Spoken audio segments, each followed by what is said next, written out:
गोरखपुर में डॉक्टर और सिपाही के विवाद का मामला काफ़ी तूल पकड़ लिया है। टीवी 9 इस खबर को लगातार दिखा भी रहा है। टीवी 9 या कोई दावा किसी के पक्ष में नहीं करता है कि कौन सही है और कौन झूठा है, कौन गलत है।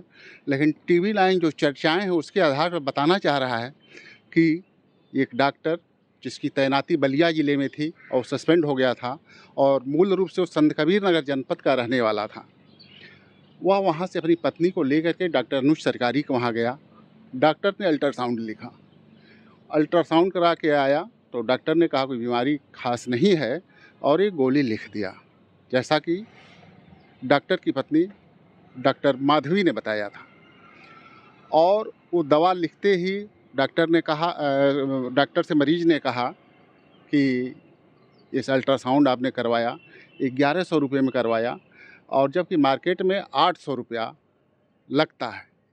तो लोग बताते हैं कि उसी पर विवाद हुआ। डॉक्टर की पत्नी ने जिस दिन डॉक्टर के ऊपर निलंबित सिपाही ने हमला किया था, उनकी पत्नी ने बताया था कि सिपाही अपनी पत्नी को लेकर के आया और अल्ट्रासाउंड के पैसे को लेकर के विवाद करने लगा और डॉक्टर को धक्का दे दिया। उस समय स्टाफ के लोगों ने उसे पकड़कर पुलिस को सौंप दिया। उसकी पत्नी और बच्चा, जो 4 साल का बच्चा था, वो रोने लगा। तो हम लोगों ने कोई तहरीर नहीं दी और उसी दिन माफ़ कर दिया था। लेकिन अगले दिन फिर वह आया और 2 सिपाहियों को लेकर के आया था जो पीआरबी के थे और उनके साथ डॉक्टर के चैम्बर में घुस गया और बैग से हथौड़ा निकाला और डॉक्टर के ऊपर ताबड़तोड़ प्रहार कर दिया। हालांकि पीआरबी के सिपाहियों ने बचाने की कोशिश की, लेकिन फिर भी हमला कर दिया। डॉक्टर को चोट आई, डॉक्टर अस्पताल में एडमिट थे। ये बात डॉक्टर की पत्नी ने उस दिन टीवी 9 से बातचीत करते हुए बताया। अगले दिन सिपाही पंकज कुमार की पत्नी सामने आई। वह एसएसपी के वहाँ गई, डॉक्टर गौरव ग्रोवर के पास। उन्होंने एप्लीकेशन दिया और डॉक्टर के खिलाफ केस दर्ज करने की गुहार लगाई। उन्होंने बताया कि मैं भी साथ थी और मुझे ही दिखाने के लिए मेरे पति गए थे, लेकिन जैसे उन्होंने अल्ट्रासाउंड की कीमत को लेकर के कहा कि यहाँ 300 रुपये ज़्यादा लग रहा है, हमारे खलीलाबाद में 800 में होता है। इसी बात पर डॉक्टर नाराज़ हो गए और गाली देने लगे और उनके स्टाफ के जो उनके साथ बाउंसर थे वो सारे लोग जुट करके मेरे पति को मारने लगे। मैं रोने लगी और मेरा बच्चा भी रोने लगा, जैसा कि सिपाही की पत्नी ने बताया, पुलिस को बताया था। और उसके बाद किसी तरह से मेरे पति उनके चंगुल से छूटे और अगले दिन वहाँ पर उनका आधार कार्ड और एटीएम कार्ड गिर गया था, तो उसी को लेने के लिए गए थे और उसी के लिए पीआरबी के सिपाही को बुलाए थे, क्योंकि अंदर बाउंसर जाने नहीं दे रहे थे। जब वो सिपाही आए तो उनके साथ गए और वो अपना कार्ड और दोनों कार्ड, आधार कार्ड और एटीएम कार्ड मांगने लगे और उसी के दौरान फिर झड़प हुई और बाउंसर ने उनको पकड़ लिया और ले जा कर के बुरी तरह से रस्सी से बांध कर मारा। अगले दिन आईएम में इंडियन मेडिकल एसोसिएशन के लोग मैदान में आए और डॉक्टर के सिपाही के खिलाफ कार्रवाई की मांग करने लगे और सिपाही गिरफ्तार भी हो गया, उसके खिलाफ केस भी दर्ज हुआ। लेकिन उसी दिन शाम तक जो सीसीटीवी फुटेज था उसका वीडियो वायरल हो गया, जिसमें यह दिख रहा है कि डॉक्टर के स्टाफ ने बुरी तरह से उसको मारा है और एक फ़ोटो भी जारी हुई जिसमें सिपाही के पीठ पर मोटे मोटे लाठियों के, डंडे के निशान भी दिख रहे हैं। तो ये सच्चाई क्या है, ये तो जांच का विषय है, पुलिस जांच करेगी और क्या मामला होगा।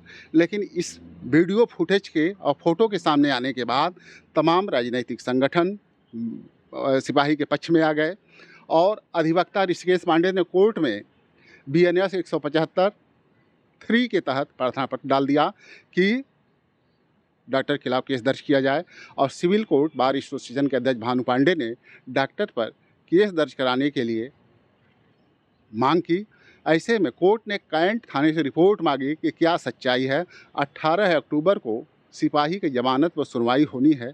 अधिवक्ता संघ ने यह ऐलान किया है, सिपाही को न्याय दिलाने के लिए यह लड़ाई तब तक जारी रहेगी जब तक उसको इंसाफ नहीं मिल जाएगी। इसी कड़ी में भाजपा के एमएलसी देवेंद्र प्रताप सिंह भी जेल में जा कर के एक प्रतिनिधिमंडल के साथ गए और सिपाही पंकज से मिलकर सारी सच्चाई जानी और उन्होंने बयान जो जारी किया कि डॉक्टर का जो क्लिनिक है उसका जो सुरक्षा अनापत्ति प्रमाण पत्र है वो 3 साल से जारी नहीं हुआ है और डॉक्टर पूरी तरह से बूचड़खाना चला रहे हैं। उनके खिलाफ निश्चित रूप से जांच कर कार्रवाई होनी चाहिए, उनके खिलाफ केस दर्ज होना चाहिए, क्योंकि जिस तरह से सिपाही को उन्होंने मारा है वह कहीं से भी एक डॉक्टर का काम नहीं है। आप जानते ही हैं कि देवेंद्र प्रताप सिंह भाजपा के ही एमएलसी हैं।